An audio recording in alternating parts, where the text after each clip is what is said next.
All right, other questions or comments? Like I said, I'm going to talk about the inventory aspect of PA5 shortly. But issues other than that. How was your day? It's been good. I work out Monday, Wednesday, Friday mornings, so those are always good days. And I got my Pi Day pie. You're chemically balanced today. Chemically balanced, yeah. That should be a band name. Yeah. All right. Well, let's think about recursion for a moment. So,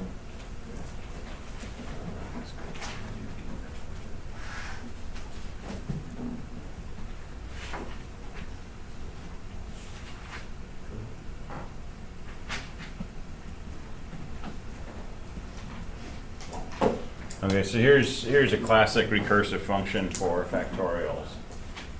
So factorial of 1 is just 1, factorial of n is n times factorial of n minus 1. Okay, and that's pretty straightforward to think about. But let's write this function using a global variable. All right, so I'm going to say, like, my main program says integer n, and this is global.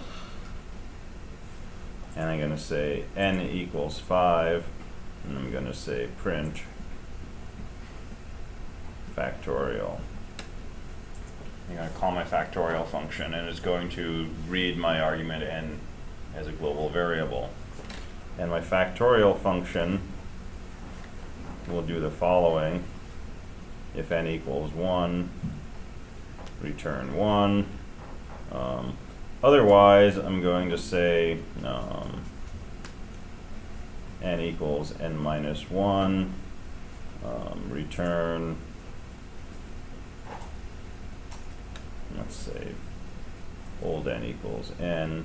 I'm going to return old n times fact. All right, so I'm trying to use global variables here because I'm in a global variable mood. So the base case is still the same. Otherwise, I'm going to save the value of n. I'm going to subtract 1 from it, and I'm going to call my factorial function. This will compute factorial of n minus 1, multiply it by the original value of n, and return that. Okay? This should look fairly goofy already, right? There's weird stuff going on here. You're passing n into fact, right? I'm not passing anything to fact. I'm using a global. Okay? Because I didn't pay attention when someone said be cautious of globals. And I think globals are cool. So I'm writing it like this. So a few things to note here. One, this is kind of quirky in its appearance, right? When I come back up here to main and I print n, what do you think it's going to print? Is it going to print 5? Probably not. It's going to print some different value. It's going to print whatever the last value of n was in a call to my factorial function, which is probably going to be 1. Now this code may actually work, despite being a little weird. But here's the problem. Suppose that somewhere inside here I wanted to call factorial on a different value. Say this was a Fibonacci function. And I wanted to do this, right? Call n minus 1 factorial and n minus 2 factorial, right? The problem is that when I call fact, this is actually changing the value of n. Because each time that fact executes, it changes this global variable's value. And so when I come back from fact, n is not the same value that it was before this call, and this is meaningless. Okay, so this probably looks goofy, but think about this in terms of PA5 and in terms of knapsack inventories. So we've got our MaxVal function.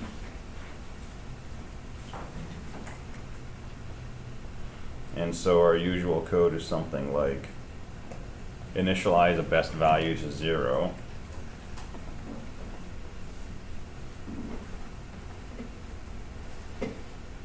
for I equals 0 to however many items you need to loop over. Temp equals value of item I plus whatever the max val of capacity minus the weight of item I is.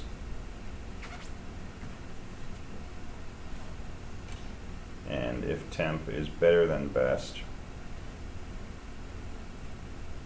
then set best equal to temp.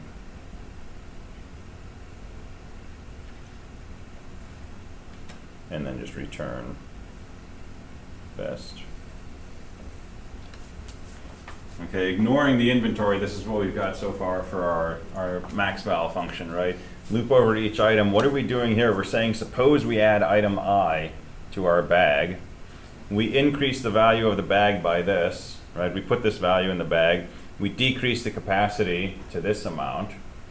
And in that remaining capacity, this is the most that we can hope to store in that bag. And if we add to that the value of the first item we put in, that's the best value we can get from a bag with this capacity if we put item I in. And by iterating over all possible items and recording the best of these maximum values that we get back, we get the best value that we get from our original capacity. Okay, so now we want to keep track of the inventory.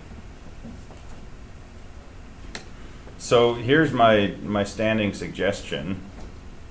Make an array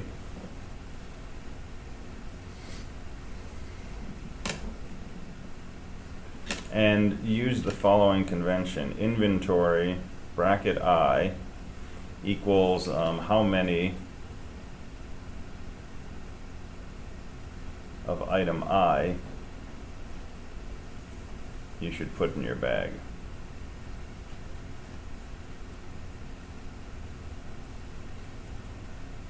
To get the maximum value.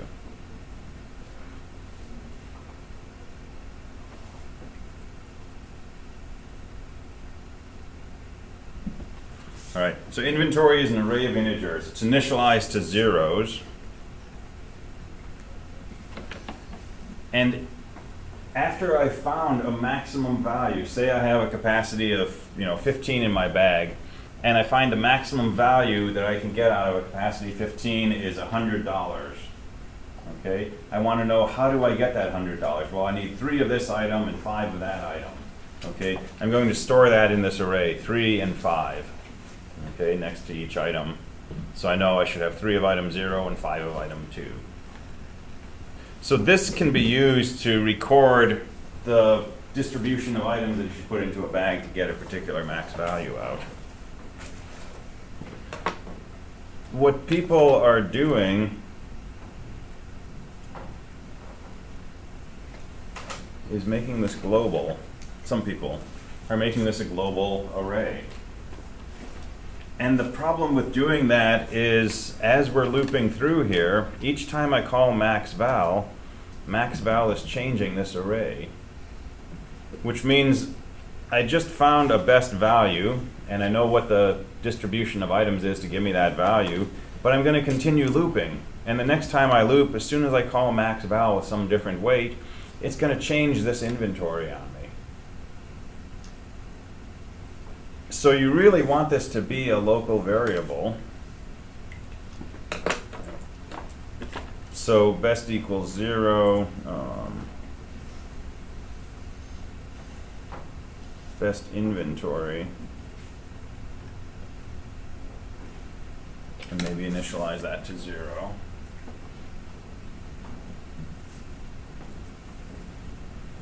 And we've got an integer temp, which we're using to record the temporary best value. That's a local variable. We also need a temporary inventory.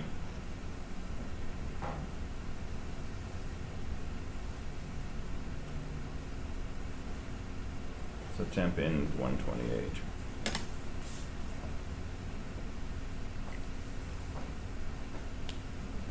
And we also need to change MaxVal to return not just the maximum value, but also the corresponding inventory. So how are we going to get MaxVal to return 2 things? Structure. structure is probably your best bet. But you could also try passing some arguments to it by address and letting it modify the values, right? So scanf can return multiple things to us that way.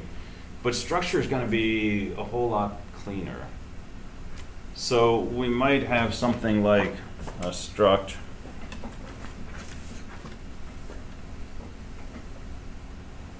result, and it might have an integer piece, which is the maximum value, and an integer array called inventory, which holds 128 integers, 128 counts of items. And now MaxVal can return a struct result.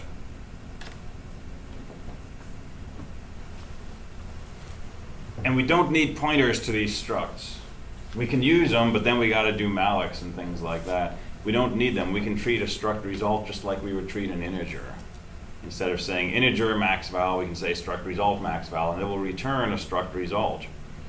And if we have a struct result called temp, we can say temp equals MaxVal blah blah blah, and it will copy all 129 integers from whatever MaxVal returned to whatever variable I assigned it to.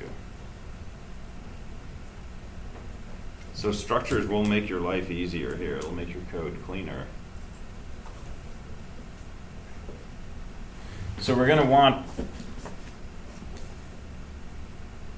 a temporary inventory and a best inventory, just like we have a temporary value and we have a best value, right? So we've got to initialize some things. So initialize things. I don't know what that means. I'll figure it out. So let me go heavy on pseudocode here and just say temporary inventory comma temp equals this thing, right? So you have to write the code to do this. If these things are stored as part of a structure, the MaxVal needs to update the MaxVal part, right, based on the result of this and the inventory and so on. But let's just look at how we use this result from MaxVal. So this tells us the maximum value we can get from this capacity is some number. We add the value of this. That's how much we can get if we start with item I. We compare that to the best value that we've gotten so far. If this is a better solution, we need to do the following. We need to remember what that best maximum value is, but we also need to remember what the inventory is.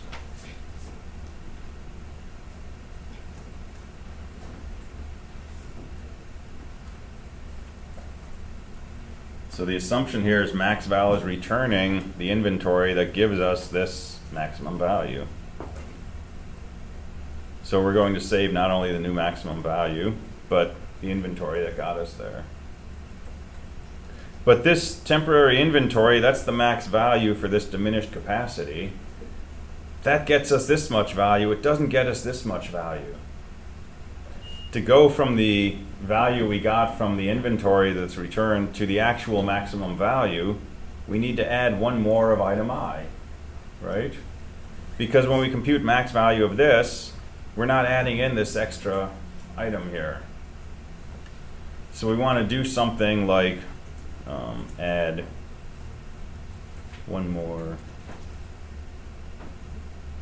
of item I to whatever our best inventory is. So we're going to increment best inventory bracket I. So let's do this with an example to make it hopefully more concrete.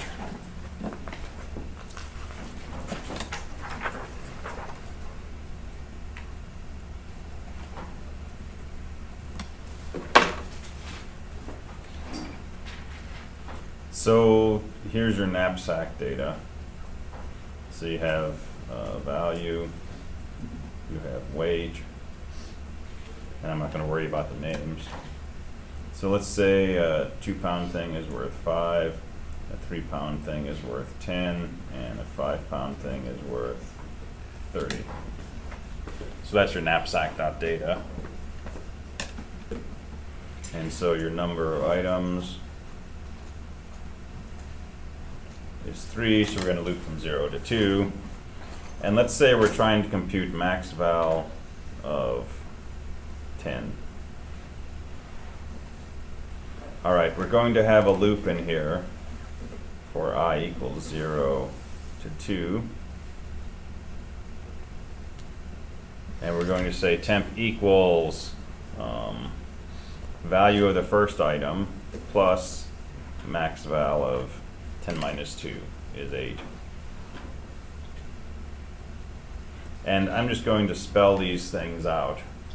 So the second thing we're going to compute is value of the second item plus MaxVal of 7. And the third time through, we're going to compute value of the third item plus MaxVal of 5. And each time we're going to compare this to the best result that we found. So if temp is bigger than best, we're going to set best equal to temp. And the same thing here.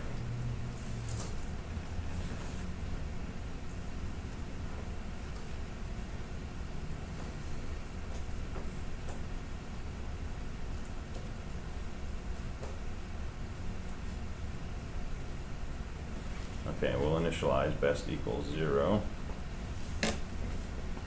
And let's keep track of the inventory. So best inventory equals, and then we're just going to record the first 3 elements of that array because we have 3 items. So the best inventory is 0, 0, 0. It's meaningless. We don't have a solution yet. Okay, so let's look at what MaxVal might return. So let's suppose that MaxVal of 8 returns the following. Let's say it returns a value of, what did I call these in my structure?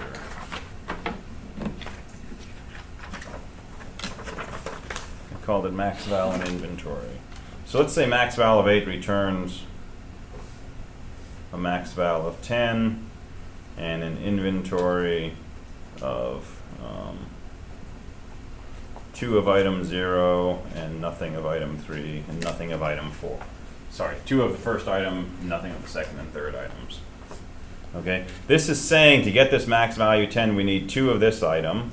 Okay, that's our value of 10, none of these items, none of these items. Okay, and let's suppose that MaxVal of 7 returns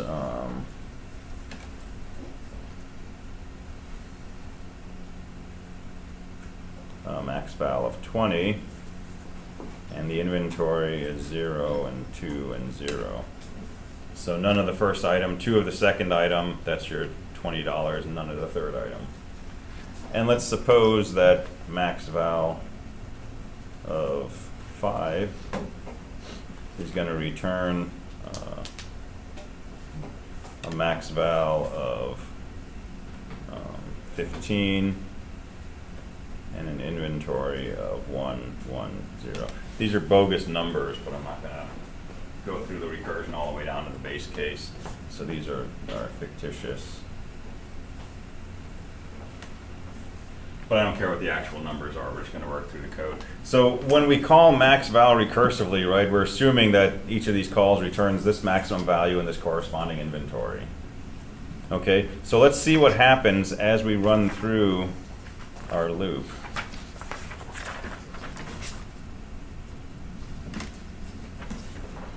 So temp equals 5 plus MaxVal of 8.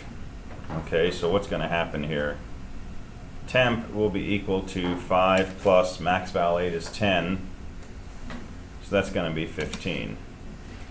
That's better than our current best solution. It's always going to be, right, because it's our first try. This is going to be better, so we want to set best equal to whatever that value is, which is 15.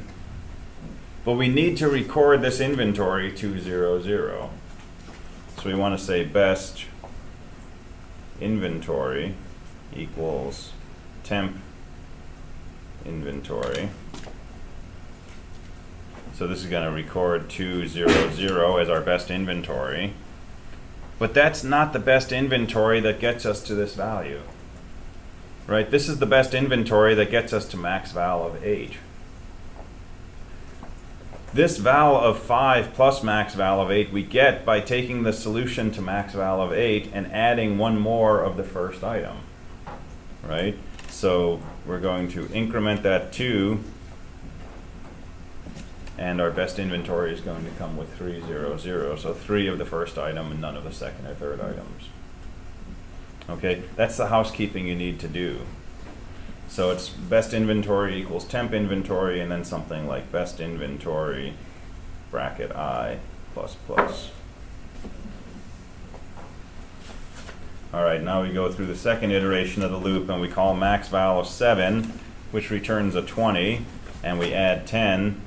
Temp is equal to 30. And that's better than our best, so we're going to set best equal to 30, and we're going to set best inventory equal to whatever the best inventory was we got back from this call to MaxVal, which was 0, 2, 0. And then we're going to want to increment item I, that's the first item, so we're going to change that to a 3. And now so far, just looking at the first 2 items, this is the collection of item counts that gives us this best value of 30. And then we go through our third iteration, so temp equals 30 plus MaxVal of 5 is 15, that's 45, and that's better than our best, so best equals 45. And our best inventory is whatever we got back from here, which is item 1 and 1. And since we're adding item 3, we increment that. And so there's the inventory corresponding to a 45. So you iterate across all the items, and when you're done, best tells you the absolute best value you can get for this initial capacity, and this tells you the inventory of items. And you return both of those things from this call to MaxVal. And the rest just happens automatically with recursion, right? It bubbles back up the tree or comes back down and so on and so forth. So your challenge is setting up a structure, or parallel arrays if you prefer, to be able to record not just a maximum value but also an inventory, and making sure that you have a temporary, not just for the temporary MaxVal, but also for the temporary inventory that corresponds to it. And when we come out of the loop, we should have the best inventory that gives us whatever that best value is. And you return it. And the other detail is, as you're caching your results, you need to also be caching the inventories. Because if I'm coming through here and I'm calculating MaxVal of 20, and recursively I need to find MaxVal of 10, I've already computed it. I know the MaxVal is 45, but I'm going to need MaxVal to also tell me I want 1 of each item to get that value. So you've got to cache these along with the actual max value. And that's another case where having a structure is going to make this easier, because then instead of an array of integers for your cache, you just have an array of struct results, or whatever you call it.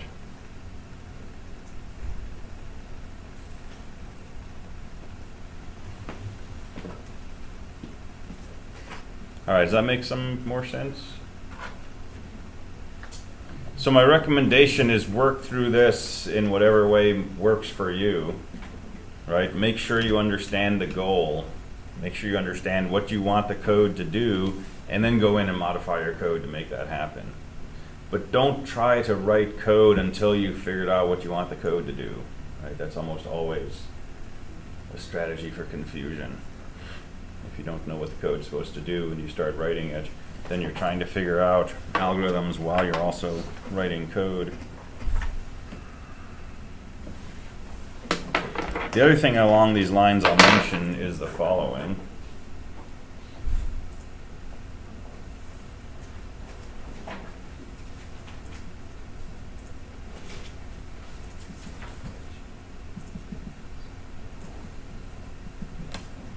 if we do something like this and see x is an array of integers, y is an array of integers, and at some point we say x equals y, that does not copy the contents of this array to this array, right? This changes x to actually point to this array called y.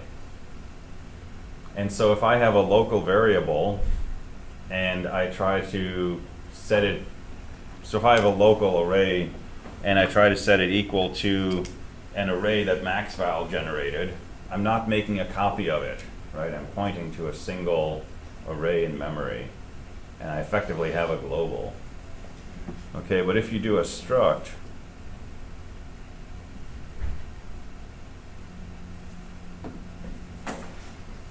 so struct, whatever we called it, result.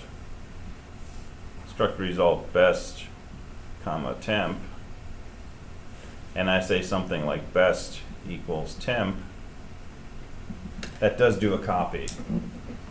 Okay, even though my result has an integer and then an array of 128 integers, this one assignment statement actually copies all 129 things from here into here. That's the other reason that structures will make things nicer.